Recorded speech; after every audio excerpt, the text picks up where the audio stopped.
Magandang araw po sa inyong lahat ha.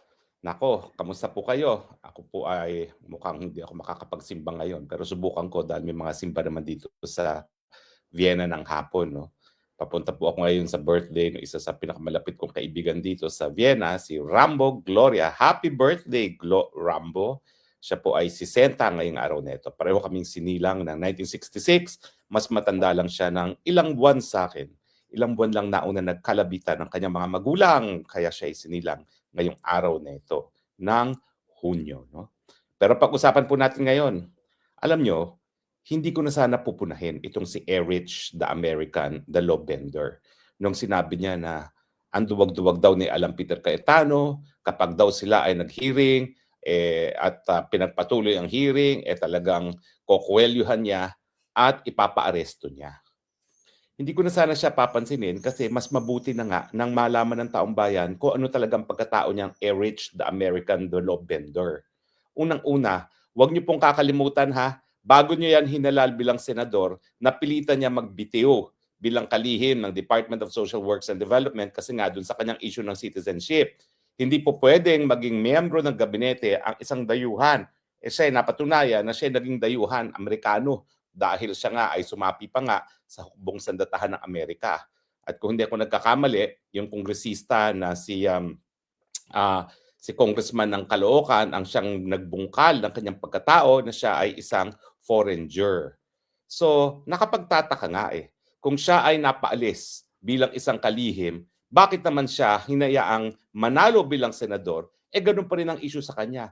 Ikaw ba ay Pilipino? Hanggang ngayon, hindi natin maintindihan kung siya nga ay Pilipino kasi nga po, ang ginawa niya, pineki niya ang mga dokumento niya. Siya ay gumamit ng pangalang Erich. So bukod pa sa ngayon, mukhang siya ay may hawak na pasaporteng Amerikano, ang issue pa yung kanyang pagkatao. Dahil siya ay nameki pa ng kanyang identity para nga siya ay maging Amerikano at manatili sa Amerika. So, sinasabi ko naman na yung kanyang mga salita na pahuhuli niya, kukwelyuhan niya si Alan Peter Cayetano, at least nakikita ng tao na minsan ng kriminal na nameki ng dokumento para siya ay maging Amerikano, palagi na yung kriminal. Kaya nga yung mga pinagsasalita niya, ay mabuti naman makita ng taong bayan na kriminal ang pagkatao nitong si Erich. At dahil siya ay kriminal nga doon sa kanyang falsification at doon sa kanyang pagiging peking Pilipino, di siyempre, alam din natin na dahil siya ay naging kalihim ng ACT-CIS, yung party list ng mga tulpo talaga na pinakamalaking nakuha, isa sa pinakamalaking nakuhang pondo sa maanumalyang budget na 2024-2025 ng Kongreso, sigurado po nakinabang din yan sa flood scam. Kaya mainit na mainit siya sa flood control investigation kasi baka merong tumbukin sa kanya. Sigurado po ako na meron kasi napakalaki na nakuha na budgetary allocation ng ACT-CIS. At alam nyo naman yan, kahit sinong santo dyan sa kongreso na yan, basta malaking nakukuhang pondo sa infrastructure, meron po yung kubra. Yan ay tapatin na natin. Kaya nga nagtataka ako kung bakit alam naman natin na baka siya ang tutumbukin, isa sa tutumbukin na merong maleta at sinabi na nga ng mga Marines sa 18 na 2 beses sila nag-deliver sa bahay niya ng sangkatutak na pera, dapat siguro naman manahimik na lang siya. Hindi ko maintindihan itong si Erich Neto. Kung kailan, kung sino pa yung may sala, yung pa yung talaga ang tapang-tapang, nakukwelyuhan daw niya itong si Alan Peter Cayetano. Ano ba naman yan? No? Siguro dapat kwelyuhin niya yung sarili niya dahil sa dami ng kanyang pagkakasala sa bayan. Nagsinungaling sa kanyang pagiging Amerikano, nagsinungaling sa kung sino siya para maging Amerikano lamang. At ngayon, siyempre, nagsisinungaling pagdating dito sa mga mali-maleta. Galit na galit siya dahil siniwalat at binuking siya ng mga Marines 18. Mga Pilipino, kailan ba kayo matututo? Nako, wala naman kayong tigil na ibotong mga tulpo. Hindi ko kayo maintindihan. No? Ba't kayo nagpapabola dyan sa mga tulpo na yan? Kailan kayo gigising? Ano ba yan? Hay nako, mga Pilipino, kaya tuloy ang ating bayan ganito Dahil kayo hindi kayo na naninindigan na kinakailangan ang mga utak kriminal, walang posisyon dapat sa gobyerno. Hindi dapat sila linuluklok sa mga makapangyarihan mga posisyon dahil sila ay mga kriminal. Ang mga kriminal dapat nakakulong, hindi dapat nasa Senado. Ano ngayon? Di napahiya siya. Akala naman niya mabubura niya sa pagkaisipan ng taong bayan, yung pagiging kriminal niya na nakukwelyuhan pa niya si Alan Peter Cayetano. Hindi naman pwedeng kalimutan ng taong bayan yon. Dahil alam natin na nasabi na niya yon. At kahit siya'y humingi ng paumanhin, alam natin, ano lang yan? Showbiz. Dahil sa dibdiban niya, sa loobin naman niya, wala naman talaga siyang pakialam. Gusto niya talagang kwelyuhan si Alan Peter Cayetano dahil na-expose ang gusto niyang itago, yung delivery ng maleta sa bahay niya. At ang tanong ko saan kinuha ni Erich the Pretender American ang pera para siya magkabahay sa Green Hills? Yan po isa sa pinakamahal na subdivision sa buong Pilipinas. Sa totoo lang po, mukhang mas mahal pa per square meter ang presyo ngayon sa Green Hills kesa sa Forbes Park. Bakit po? Kasi ang Forbes Park, malakihan ng mga lote. So per square meter, mas mababa kaysa sa Green Hills. At ang Green Hills kasi, paborito ng mga Filipino-Chinese. Kasi sang-ayon sa kanila, yung buntot ng dragon, which signifies prosperity and wealth, nadyan mismo sa Green Hills. Kaya nag-uunahan ang mga bilyonaryo, mga Filipino-Chinese na bumili ng bahay dyan. Saan mo naman kinuha ang pera para magkabahay dyan sa Green Hills?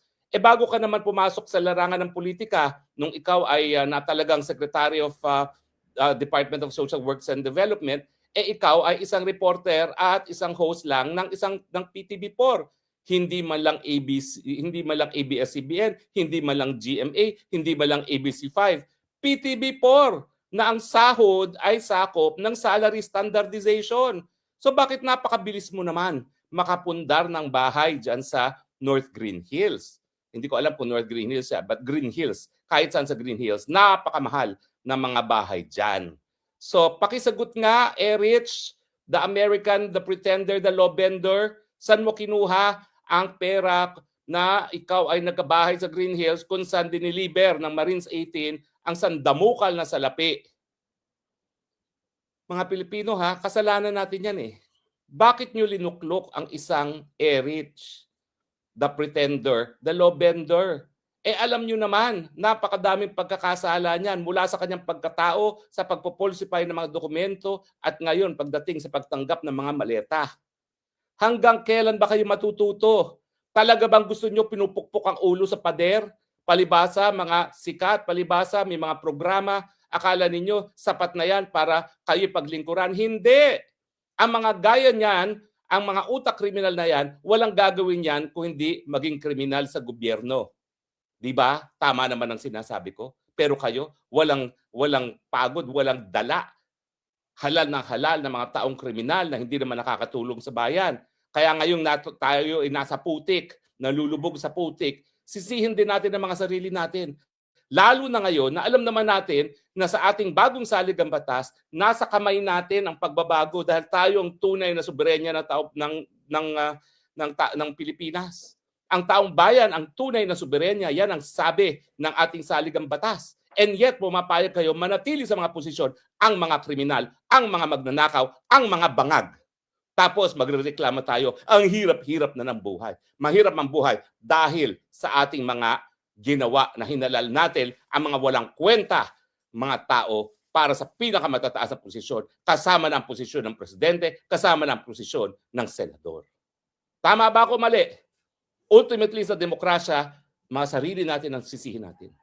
At dahil tayo ngayon nagkamali, tayo'y nabudol para ihalal ang isang bangag, nabudol para ihalal ang isang dayuhan na nagpo-falsify ng dokumento para sa kanyang pagkatao at ngayon sinasabing tumatanggap ng mga maleta, talaga yung paghihirap natin. Kasalanan na natin yan. Pero ang solusyon ngayon dyan, matuto sa ating pagkakamali, gawin ng tama, sipain ang lahat ng mga walang kwenta, mga magnanakaw, mga bangag sa kanilang mga posisyon sa gobyerno. Karapatan nyo yan. Yan po ay nakasaad sa salagang batas. At kapag hindi nyo ginamit ang inyong karapatan, talaga naman, sarili nyo na ang dapat ninyong sisihin. Maraming salamat po sa inyong patuloy na pagtangkilik Happy Sunday at sana habang tayo ay nagsisimba, nagdadasal sa Panginoon, ipagdasal po natin ang ating bayan, ipagdasal natin, thine will be done, ipagdasal natin na kinakailangan bumalik ang moralidad sa ating gobyerno, ibalik ang mga tunay na may takot sa Panginoon gaya ni Alan Peter Cayetano sa posisyon at gaya ng mga Duterte sa posisyon. Maraming salamat po at sa muli, ito po inyong Spoksang Bayan nagsasabi, I love you Philippines, you're the only country that I have, you're the only country that I will love. God bless the Philippines. Bye.